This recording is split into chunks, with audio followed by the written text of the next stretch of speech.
All right, do you guys know who Todd Bridges is? He's an actor. Anyone know what show Todd Bridges is from?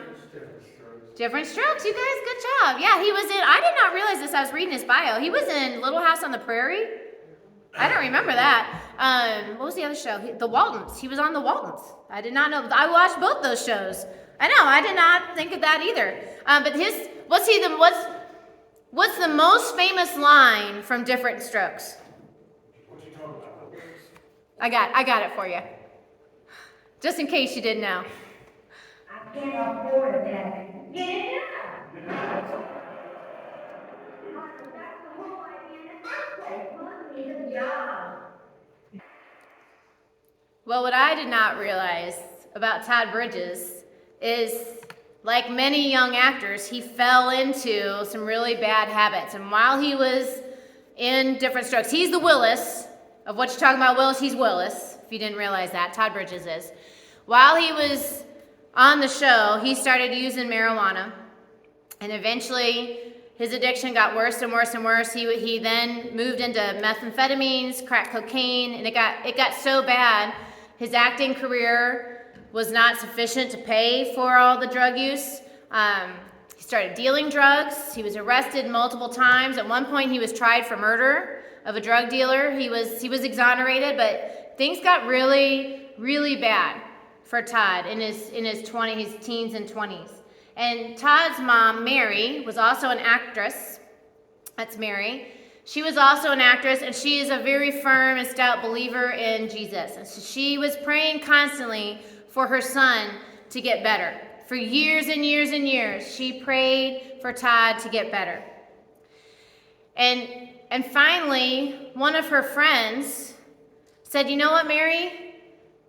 Maybe you need to get some help." Because it was hard. Being the loved one of an addict is really hard. It drains you emotionally and spiritually. And so there's this interview that Mary put on. I don't know the guy's name, and it doesn't show his face, but I'll let her explain it in her own words. What was the catalyst for her and Todd's life to change? You see, the difference between supporting and enabling is enabling allows that bad behavior to continue, whether it's addiction or sin or whatever. When we help them in a way that allows them to continue to do the thing that's bad for them, we are enabling them. Supporting helps them get to the healthy place. Enabling helps them stay in the bad place. It helps them stay in that dark valley. There's this great quote, I put it up in my classroom. It says, "You're free to choose, but you are not free to alter the consequences of your decisions." People have to be able to make their own decisions. Sometimes we have to, and it stinks and it's hard, but sometimes the best thing we can do for somebody is let them hit rock bottom. Because when they're at rock bottom, that's when they cry out to God. Because most people who are in the valley, until they're really at the place where they have no other help, no other recourse, that's when they say, "God, I can't do this without you. I need you." But we have to let them sometimes get to that point, and that is hard. It is hard. And there's a story in the Bible of a father who had a son who wanted to go do bad things. It's the story, we call it the prodigal son story. Those of you who know a little bit of Bible, you've heard this story. So in the story, this is a parable that Jesus taught. There's a father and he has two sons. And I always assume it's the younger son. The one son, he's basically like, "Ugh, Dad, I want to go out and have fun. I wish he would just die so that I could have some money. Because I want to go have fun. I want to go partying. I want to go drink and do drugs and hook up with a bunch of women. And I wish you'd just die so I could do that." And so the father realized that by keeping him at home and keeping him safe, he would never have a great relationship with the son. And the son would never have a good relationship with the heavenly Father. And so the father gave the son his wish. He gave him half the money. He said, I'm sure he said, it doesn't say this in the Bible, but I'm sure he said, I love you and I will always be here waiting for you to come back to me. And he had to do the hardest thing a father could do and watch his son leave, not knowing if he'd ever come back. And so the son did what I always think the son's like 19. Like in my head, it doesn't say how old he is in the story, but to me, this is something a 19-year-old would do. So the son goes off to a faraway land, and he goes through all the money. I bet he was the life of the party because he was the one buying the drinks and the drugs and the girls. And it says he spent all his money on wild living and loose women until he was broke. And when he was flat broke and had no more money, he had to farm himself out. He was working for a farmer, feeding pigs, starving. And he's sitting there feeding pigs and starving himself, wanting to eat the pig slop because he's that hungry. And he's like, man, this stinks. He finally hit rock bottom. It was when he hit rock bottom that he's like, I messed up. And I don't want to live like this anymore. I need to change. And so it says, here's the story. It's in Luke 15. He says, so I'm going to go back home to my father, and I'm going to say, Father, I have sinned against heaven and against you. I'm not worthy to be called your son. Just make me one of your hired servants. He was willing to go home. He understood that he had forfeited his right as a son. But he's like, at least my dad's servants eat well. If I go home, I don't have to be a son anymore, but at least I can eat better if I work for my dad. And what I love about this story is it says that as the son was coming home, the father saw him from a far way. So what that tells me is every day, all day, that father was watching the horizon for his son to come back. And the second he saw his son coming from far away, that father dropped everything and he ran to his son. He swept him up in his arms. He put a ring on him. He said, get him a cloak, get him some food. He threw a huge party because he was back. But what the father had to do before that, the father had to let the son feel the natural consequence of his wild living. The father had to allow the son to feel what it's like to not have a good father providing for you. And once that son truly hit rock bottom, just like Todd Bridges truly hit rock bottom while he was in jail, then he was able to say, God, I need you, God. I need God in my life. I need support in my life. I need to stop doing this thing that has been killing me. And that's when he was able to turn the corner and get some help. And Mary had to let him. Mary had to let him hit rock bottom. She had to let him stay the night in jail and not call Johnny Cochran. She had to let him blow through all of his money. And that had to be an excruciating thing for her to do, to watch her son do that. But sometimes that's what we need to do. We've got to recognize if we have someone in our lives who has an addiction, it doesn't even have to be addiction. It could be a sin that is really harmful to them. A sin is anything that keeps you away from God, anything that's not godly action. So it doesn't even have to be a sin. It could be an addiction. A gambler might have to lose their house before they really realize they have a gambling problem. Someone addicted to pornography might have to lose their spouse before they really realize that they have a problem. Someone might have to, an addict, they might have to blow through all their money and end up in jail before they realize that they need help. But when we see, our loving response is to say, you're doing this thing and it's hurting you. As I was researching how to help people with addiction, I said one of the first steps as someone who loves someone who's an addict is to stop enabling it and to stop making excuses for it. Because what a lot of families of addicts especially do is they make excuses for it. Well, he drinks a lot, but he still has a job. He doesn't beat his kids. Well, he gambles a lot, but he works really hard. He needs to blow off steam. Well, she does this, and we make all these excuses. But God says, stop making excuses. You are not helping anybody when you make excuses for people.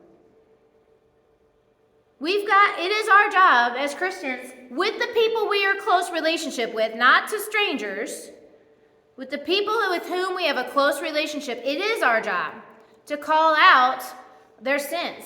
To say, hey, you're doing this thing and it's not good for you. You're drinking way too much. You know that the pornography you have, that's going to ruin your marriage. You've got to stop going to the casino. You've got to delete that gambling app from your phone because you're going to destroy your family. You keep lying all the time, you're going to lose your job. Whatever it is, it's a bad habit. It says pay attention to yourself, and if your brother sins, your brother, your son, your daughter, your cousin, your best friend sins, rebuke them, and if they repent, then you forgive them. We are supposed to call people out when they're messing up. The people we love, not strangers on the street. Then you're just a jerk. Okay? It's got to be the people that you have a close relationship with. We're supposed to do that. And then we got to pray. And Mary, I watched a lot of video on this story just to get a good handle on it. Mary, when she was on Oprah, she said, I called, not only did I ask my church to pray for him constantly, I called every church in the area and I put him on the prayer list of every church in my city and the neighboring cities. She's from LA. Think about how many churches there are in the greater LA area. She called them all. And she put him on every prayer list and asked everybody she knew to pray for him constantly. And he started using it at 15, and it wasn't until he was in his late 20s that he turned things around. So easily a decade, he was struggling with addiction. So I'm sure for easily a decade, she was praying constantly. And she had all kinds of people praying constantly. And I'm sure when the prodigal son was away, I'm sure his father prayed constantly for him to come back. And God says to us, give them to me. Give me your prayers. Give me your loved one. Hand them off. And then have the courage to step back and let me do what I got to do. Have the courage to step back and let them feel the natural consequence of what they're doing. And trust me with them. Don't worry about them. Pray and let go of it and let me do it. He says, don't be anxious, but in every situation, by prayer and petition and thanksgiving, present your requests to God. And God's peace, which don't make no sense, transcends all understanding, will guard your hearts and minds in Christ. He says, don't worry. You can't hand it off to God and then be like, now let me hold on to it and worry about it. He's like, no. Give it to me and step back and trust me and let me do it. Because God is faithful. He is faithful, and sometimes it takes lots and lots of time, but he comes through. He is a waymaker. Steph put that song in there this week, Waymaker. I love that song. God is a waymaker. He is a miracle worker. He's a promise keeper. We have to trust him, and sometimes it takes decades. I read another story. This mom, she had a son who was an addict, and she and her friends, they had this, it was like an old t-shirt of his or something, and they prayed over it, and they declared him to be free of his addiction, and they declared that he would turn his life over to the Lord, and they prayed for him to be healed, and then they cut it up into a bunch of little baby pieces, and she sewed it, like when he wasn't looking, when she did his laundry, she'd sew little pieces of that fabric into all of his clothes. She'd put it in his shoes, like lift up the insole, and she'd stick it in his shoes. She'd put pieces of it in his wallet, like anywhere she could put it, that he would be wearing it at all times. So he was wearing that little piece of prayer wherever he went. And eventually he did hit rock bottom and finally turned to the Lord and let the Lord heal him and gave his life to Christ. And that was an awesome miracle. But what I love about the story is his friend also did it. His friend, one of his best friends, also gave his life to the Lord. And as they got to talking about him, the friend, somehow they traded shoes. And so the friend was wearing the shoes with the little piece of the cloth in it. And then that friend also hit rock bottom, gave their life to the Lord, and turned it around. That's how good our God is. That prayer on a tiny little piece of fabric stuck in a shoe could save someone who's wearing a shoe that wasn't even meant for them. We have an awesome God. And our super hard challenge sometimes. When we have someone who is sinning, who is suffering, who has an addiction, sometimes the best, most loving thing to do is to say, I'm not going to bail you out. I'm not going to bring you money. I'm not getting you out of jail. I'm not going to do whatever it takes to enable this. We have to recognize in ourselves the behaviors that we have that are allowing them to persist in this bad behavior.